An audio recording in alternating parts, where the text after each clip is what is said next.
All right, thanks for joining us. It's time now for Joanne's top picks. Let's go to our first one. It's Broadcom, ticker symbol AVGO on the NASDAQ. Why do you like Broadcom so much, Joanne?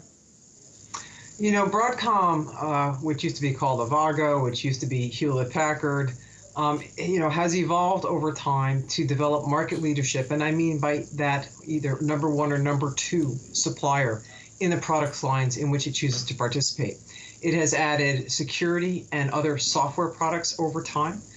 It might be most well known for providing key chips to enable iPhones and other high-end smartphones, which is their fastest part of the business. But what's appealing about Broadcom, particularly in the current market, is that its end markets are broad but tilted towards cloud, data center, and then that about 25-ish% to the high-end smartphone market.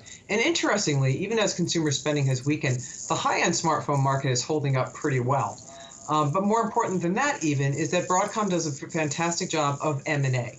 They acquire companies that build on their market leadership, that have diversified the company's end markets over time, and that have recently tilted towards software, which brings higher margins. They also pay a dividend well above the market average. And when they do M&A, they generate a lot of cash flow from those new activities, and they plow that cash flow either into dividends, share buybacks, or new M&A. They've been very smart about it.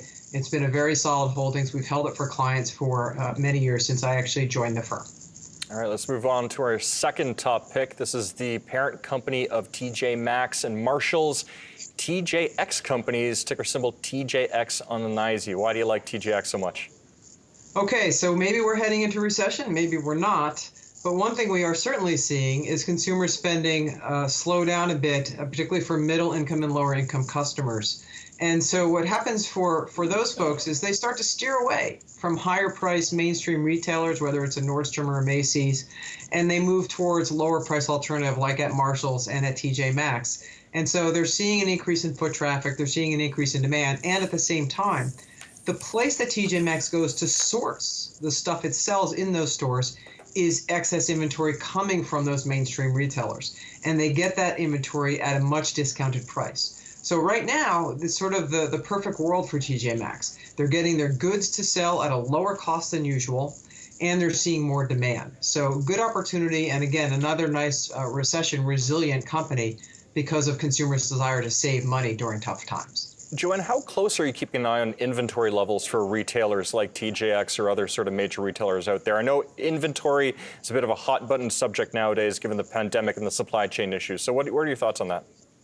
Yeah, inventories have clearly moved up in a lot of parts of the economy and in retail among them. And so that's why we're looking at TJ Maxx as being able to take advantage of this. So it's not, the same across all companies. And it's also not uniform. For example, when Walmart and Target and others reported, they remarked that they saw a big increase in demand for the necessities that were in the store and for groceries, right, for Target and Walmart, but that the more discretionary products weren't selling. And that's where the inventory build was happening. And those are the things that end up coming out of these retail operations and heading over to TJ Maxx. So it's not an even inventory growth across the economy. It really depends on which segment of the consumer market is the customer. And that's where we're starting to see some of the savings is in consumer discretionary. That's where the inventories are building up the most. Yeah, it's certainly going to be interesting ahead of Black Friday, Cyber Monday, and the holiday season as well. All right, your last top pick. This is one saved best for last. AMD, Advanced Micro Devices, AMD on the NASDAQ. It's in the news today. Why do you like this one so much, Joanne?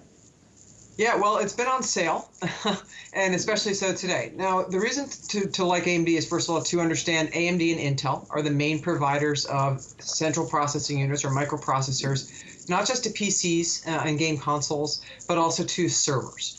And AMD, after much effort over many years under new management, has really reacquired its leadership role. Intel is primarily the player in server chips and had 95+% of that market. But AMD has now leapfrogged Intel.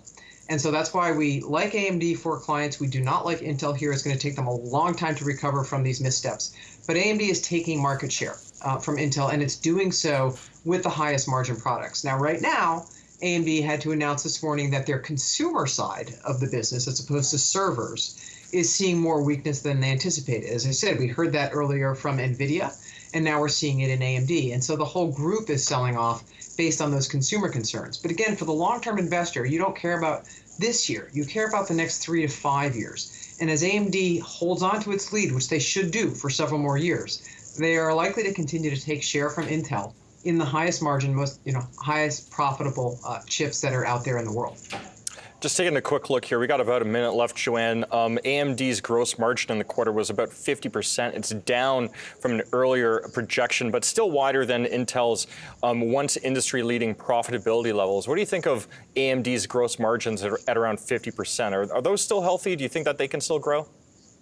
Yeah, those are pretty healthy. Clearly, they're having to do some, readjustment in prices because of the excess. You talked about inventory before, because of excess inventory in the PC space.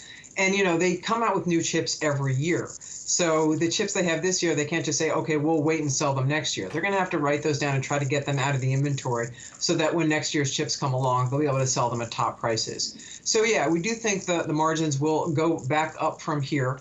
They've also become a lot more efficient, so the operating margins have improved and should continue to improve, over the course of the next few years.